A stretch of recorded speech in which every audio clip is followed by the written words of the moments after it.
փոքրիկ ուղում ոչ թե ես եմ ձևակերպել հարց արդյոք Ռուսաստան սպառնալիք է, այլ տիկին Վարդանյանն է այդ հարցը տվել ինձ, ես էլ վերաուղղել եմ այդ հարցը ձեր խմբակցությանը։ Համեցեք, պարոն Սարգսյան։ Շնորհակալություն։ Ազգային ժողովի մեծարգո նախագահ, հարգելի փոխնախագահներ, հարգելի գործընկերներ, սիրելի ժողովուրդ, քննարկում ենք պարոն Վարդանյանի ազգային ժողովի փոխնախագահ ընտրելու հարցը եւ թույլ տվեք անդրադառնալ մի քանի կետերի։ Երեք, երբ որ պարոն Վարդանյանին հարցեր էինք ուղղում, հետաքրքրվեցինք իրենից, թե ինչու է մանդատը ժամանակից շուտ վայր դրել, եթե չեմ սխալվում, 22 թվականի նոյեմբերի ամսին է դա եղել։ Պարոն Վարդանյանը ասաց, որ հիմնական պատճառը եղել է շարժումը, որ նրանք ծավալել էին իշխանափոխության հասնելու համար եւ չհասնելով իրենց բաղձալի նպատակին, պարոն Վարդանյանը քաղաքական պատասխանատվություն վերցնելով նաեւ որպես կազմակերպիչ այդ շարժման, այս կերպ վայր է դրել մանդատը, ճիշտ եմ, ձեր բառերը մեկնաբանում, անձնական պատասխանատվություն։ Եվ հետո մեջ բերեց իմ քայլը շարժման ժամանակ, այն ժամանակ դեռ պատգամավոր, ազգային ժողովի պատգամավոր Նիկոլ Փաշինյանի կողմից գրված երգի տողերը, ես պարտվել եմ քանիցս եւ ուզեց համեմատության մեջ դնել իրեն եւ այն ժամանակ պատգամավոր Նիկոլ Փաշինյանին։ Պարոն Վարդանյան, դուք նույնիսկ կիլոմետրով մոտ չեք պարոն Փաշինյանի, պատգամավոր պարոն Փաշինյանի հետ համեմատվելու, զուգահեռներ տանելու, որովհետև այն կամային հատկությունները, որ ունի մեր վարչապետը, դուք դա ձեր ոչ մի քայլով ցույց չեք տվել։ Բայց այդ երգը բոլորովին այլ բանի մասին է, եթե մենք շարունակենք լսել։ Ես պարտվել եմ քանիցս եւ տեսել քմծիծաղը ստի, բայց իմ կամքը ամուր է քարիցել, իմ ոգին հանձնվել չգիտի։ Սա մեր հեղափոխության օրերի երգը վերաբերում է կամային մարդկանց եւ վերաբերում է չհանձնվող տեսակի։ Իսկ դուք մի փորձեք համեմատվել այդ տեսակի հետ։ Սա բարեկամական խորհուրդ։ Եվ հաջորդը, դուք քանի որ մի փոքր անհաջողությունից զենքերը վայր եք դնում, իսկ դուք ազգային ժողով գալուց առաջ ձեր մանդատը վերցնելու հիմնավորումներից մեկը, որ դա զենք է, մենք գալիս ենք զենքերը վերցնելու եւ երևի այստեղ խրամատավորվելու եւ ուղղորդված կրակ վարելու, մենք ուշով կհետևենք երբեք կամ ձեզանից քանիսն են զենքերը ժամանակից շուտ վայր դնելու եւ ես չեմ ուզենա, որ կիսատ գազ տվող, կեսից գազը պրծնող կամ շատ գազ տվող փրփրթացող տենց խոդից են որ ասում են հանգող մեքենան կամ համեմատական եմ տանում, ներողություն եմ խնդրում, վիրավորական չհամարեք, կես ճանապարհին զատնի դնող կամ քիչ թույլ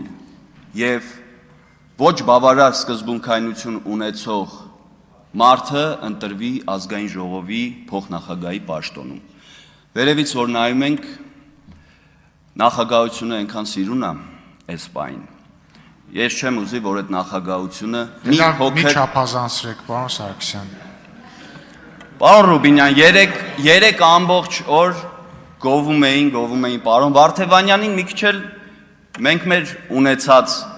գովելու տեղը գովենք։ Հիմա գազ չտվեցիք, ինչու չհերիքեց գազը։ Միգուցե հյուսիսային բարեկամների մատակարարած գազը կալորիականությունը ցածր էր, կամ ժամանակին չհասցրեցին, չհերիքեց եւ ձեր քաղաքական առաջնորդի այդ բաղձալի նպատակը ձեր այսպես արդեն հրճակված վարչապետը ձեր պատճառով, ձեր կիսատ գաստալու պատճառով չդարձավ վարչապետ։ Այդ մեծագույն մեղավորությունը ձերն է, պարոն Վարդևանյան, իմ գնահատմամբ։ Անցնենք առաջ, ձեր տաղանդի մասին։ Երեք, որ ես փոխաբերական իմաստով ասում էի Շաուլինի սև գոտի երրորդ դան։ Դա այդ տպավորությունը այնպես չէր իմ մոտ ձևավորվել։ Ձևավորվել էր մի բանից, որ բոլոր մեր գործընկերների հարցադրումներին դուք տարբեր տենց ներողություն պրյոմներ էիք անում, ինչ որ տենց փորձում էիք խուսափել հարվածներից, կարատեի մաստեր կլաս էիք ցույց տալի, ոչ թե պատգամավորի կամ այսպես ասած ազատության փաստաբանի, ինչպես ձեր ընկերները հռչակեցին, դա ուղղակի տրյուկներ էր ձեր կողմից, որով փորձում էիք խուսափել։ Իսկ թե որտեղ եմ ես դիպլոմ ստացել, ոնց է այդ մեխանիզմը ընդհանրապես կազմակերպվում բարձրագույն ուսումնական հաստատություններում, ձեր կողքին նստած է իմ մագիստրատուրայի դիպլոմ տված ընկերոջ եղբայրը, Արթուր Ղազինյանի եղբայրը։ Գնացեք ձեր ընկերոջ եղբորը հարցրեք, թե ոնց են դիպլոմները տրամադրվում Երևանի պետական համալսարանում։ Երեք ձեր տաղանդի մասով, որ ասեցի, իհարկե ես միգուցե կսխալվեմ, բայց ավելի շատ նկատեցի դերասանական տաղանդ ու երեք, որ ձեր ելույթների մեկնաբանություններն էի կարդում, երեկոյան հիմնականում հանդիպել եմ սատանայի փաստաբան եզրույթին։ Հիշեցի, որ այդպիսի ֆիլմ կա, Կիանու Ռիվզն է խաղում, եթե չեմ սխալվում։ Հա, Ալ Պաչինոն, Կիանու Ռիվզի։ Երկուսն էլ խաղում են։ Հա, դե հիմա շատ մարդ է խաղում, կինոյի մեջ մի հոգի մենակով չես կարա։ Շարլիս Թերոնն է կինո խաղաց։ Պարոն Վարդևանյան, ինչի է այս պիտակը փակցվել ձեզ։ Ինչն է մեր հասարակությանը, մեր ժողովրդին թույլ տալի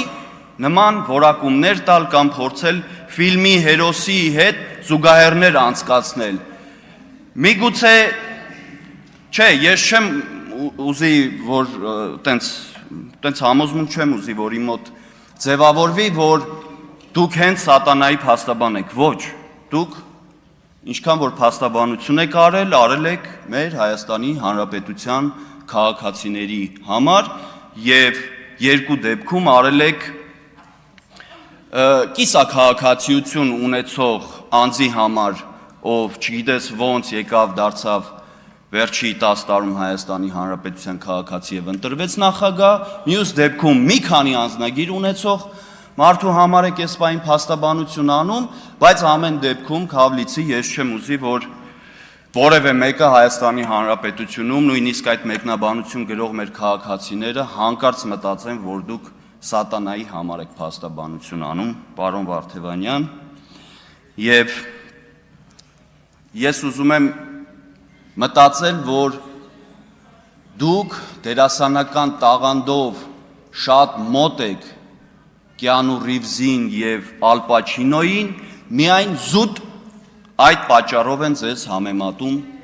սատանայի փաստաբանի հետ։ Եվ այստեղ խոսվեց եկեղեցի, պետություն, փոխհարաբերությունների եւ թե ինչպես է կարգավորվում այդ հարաբերությունները, Սահմանադրության 18-րդ հոդվածի 2-րդ կետը հստակ նշում է. պետություն եկեղեցի հարաբերությունները կարգավորվում են օրենքներով։ Շնորհակալություն։ Արթուր Հովհաննիսյան, նախապատրաստվի Լիլիթ Գալստյանը։